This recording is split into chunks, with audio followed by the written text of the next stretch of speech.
Non, mais si tu me demandes de choisir entre en avoir un gros ou en avoir un petit, moi je crois que la question elle est vite répondue.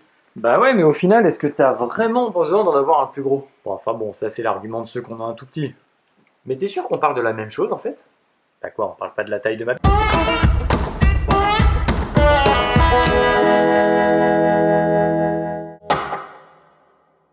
Bonjour, c'est Sylvain pour la chaîne Le Doigt sur l'Objectif. Je suis une nouvelle fois ravi de vous retrouver pour cette nouvelle vidéo et qui va traiter d'un sujet assez épineux puisque je veux bien évidemment parler des capteurs et pas d'autre chose. Alors on va voir ensemble ce qu'est un capteur, quelles sont ses caractéristiques et surtout l'effet qu'elles peuvent avoir sur vos photos. Restez bien jusqu'à la fin de la vidéo car on va tordre le cou à pas mal d'idées reçues tout en passant un bon moment de convivialité. Allez, je te le fais en deux.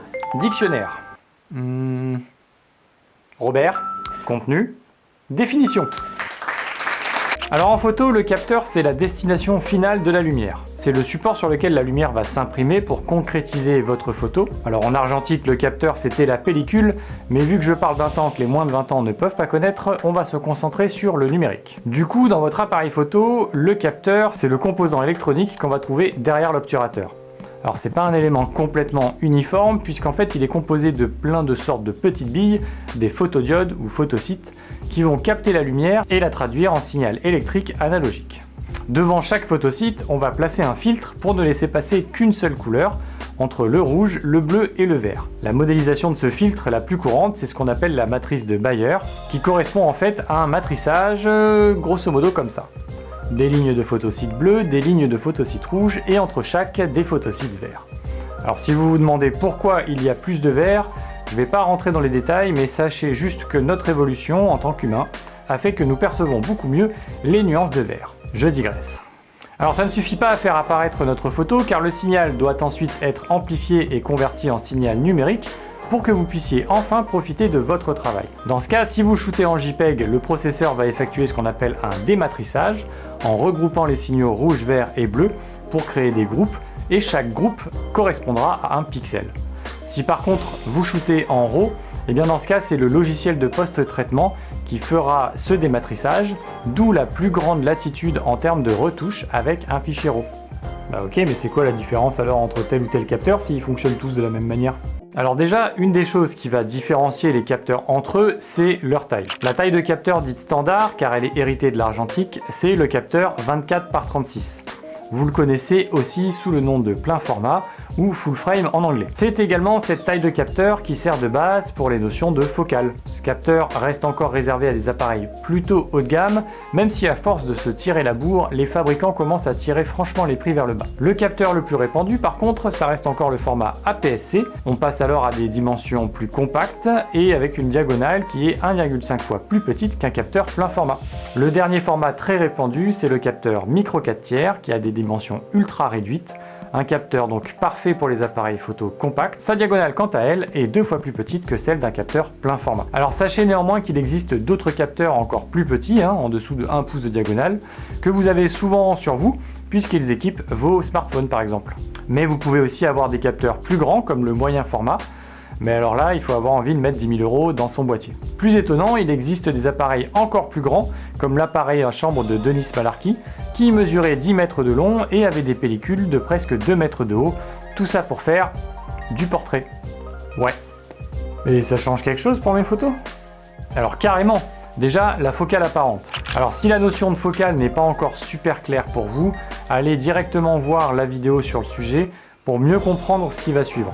Alors déjà, rappelez-vous que le format de capteur qui sert de standard, c'est le plein format. Quand je prends une photo avec mon appareil photo, mon capteur rectangulaire va capter une portion de l'image ronde qui lui est projetée par l'objectif.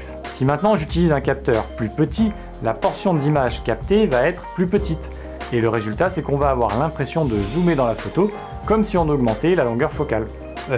Du coup, je fais comment moi pour savoir quelle est la focale réelle en fin de compte? En fait, c'est super simple. Imaginons que vous avez un appareil photo avec un capteur plein format. Vous utilisez un objectif avec une longueur focale de 100 mm.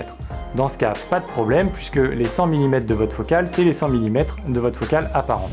Si maintenant vous passez sur un capteur APS-C, la diagonale du capteur, elle est 1,5 fois plus petite que celle du capteur plein format. Du coup, vous aurez un facteur de grossissement qui sera de 1,5. Donc dans le cas de votre objectif avec une focale de 100 mm, votre focale apparente sera en fait de 100 fois 1,5, 150 mm. Si maintenant vous avez un capteur micro 4 tiers, ce qui va se passer c'est que vous avez un facteur de grossissement de x2.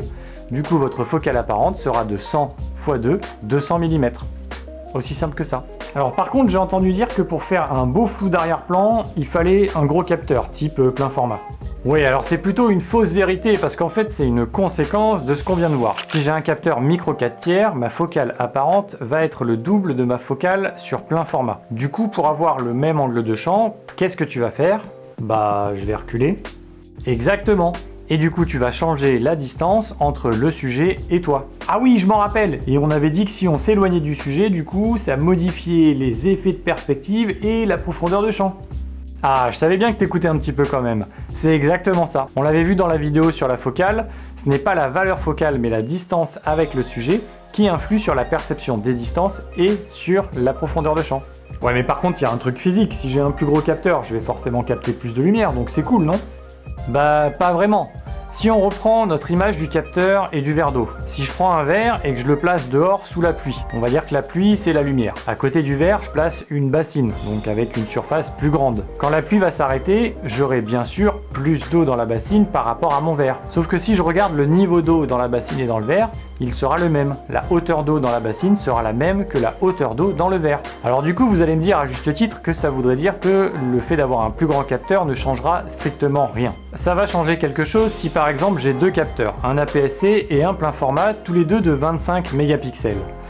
Ce qui va se passer, c'est que dans le capteur plein format, j'ai une définition identique à l'APS-C mais une surface plus grande. Donc en fait, je vais avoir autant de photosites mais plus de place. Donc ces photosites seront plus gros. Et un photosite plus gros va être plus sensible à la lumière et donc aura besoin de moins d'amplification du signal dans des conditions de faible luminosité. Donc dans ce cas précis, le capteur plein format gérera beaucoup mieux la montée en ISO. Mais encore une fois, c'est bien la taille des photosites et pas la taille du capteur qui va impacter cette montée en ISO. Ce n'est pas pour rien que d'ailleurs le dernier Sony A7S III, qui coûte presque 5000 €, a un capteur plein format de 12 mégapixels. Oui, en 2020, un appareil haut de gamme a une définition de 12 mégapixels. L'avantage pour l'appareil, c'est qu'il a une capacité à monter dans les ISO qui est juste extraordinaire. Bon alors par contre, pour ce qui est de la photo, c'est très limite. Bon, c'est très pourri. Mais ça prouve bien que la taille des photosites importe plus que la taille du capteur. Maintenant, si on continue sur la question de la gestion de la lumière, on entend encore trop souvent qu'un grand capteur va mieux gérer les scènes avec des contrastes très forts. Ce qu'on appelle la plage dynamique. Ce qui se passe en réalité, c'est que cette fois, c'est davantage l'électronique qui va faire la différence. En effet, d'une génération à une autre, on peut avoir une grosse différence en termes de traitement du signal du capteur et du coup avoir de très grosses différences sur le traitement de la plage dynamique. Pour preuve, on trouve énormément d'exemples de capteurs APS-C avec de meilleures plages dynamiques que des capteurs plein format un petit peu anciens. Je vais prendre un exemple avec un vieux plein format, le Canon EOS 5D Mark III, qui avait une plage dynamique de 11,7, alors que le Nikon APS-C 5200, qui est sorti un an après, avait une plage dynamique de 13,9. Ok, t'es gentil, mais par contre tous les pros, ils ont des capteurs plein format, donc c'est que si je veux prendre de meilleures photos, à un moment donné, il faudra que je passe sur du plein format. Alors personnellement, je pense que c'est plutôt le le marketing des marques qui est le seul responsable de cette idée reçue. La photo, c'est avant tout une manière de percevoir ce qui nous entoure et une manière de retranscrire cette vision aux autres. Et le matériel n'intervient en aucun cas dans ce processus. Pour en faire l'exemple, je vais utiliser une campagne marketing. Si vous traînez sur le site d'Apple, vous y trouverez des photos prises uniquement avec des iPhones dans le cadre d'un concours. Ces photos sont juste magnifiques, et pourtant elles ont toutes été prises avec des smartphones dont le capteur fait moins d'1 pouce de diagonale. Alors je suis bien incapable de vous dire s'il y a de bons ou de mauvais photographes, par contre je peux vous assurer que le matériel n'aura jamais aucune incidence sur la pertinence ou la qualité de vos photos.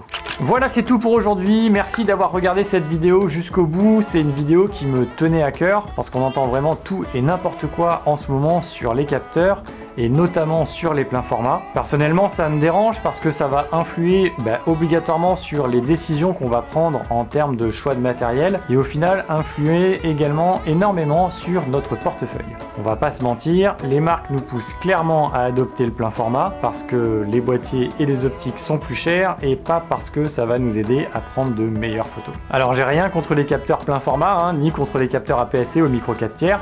J'espère juste que cette vidéo vous aidera à y voir un petit peu plus clair et que si vous avez un choix à faire entre différents types de capteurs, que vous pourrez faire ce choix en toute connaissance de cause. Voilà, comme d'habitude, les likes, les partages, les commentaires si vous avez envie d'aider cette chaîne. Abonnez-vous si ce n'est pas déjà fait et moi je vous dis à très vite pour une prochaine vidéo. Ciao!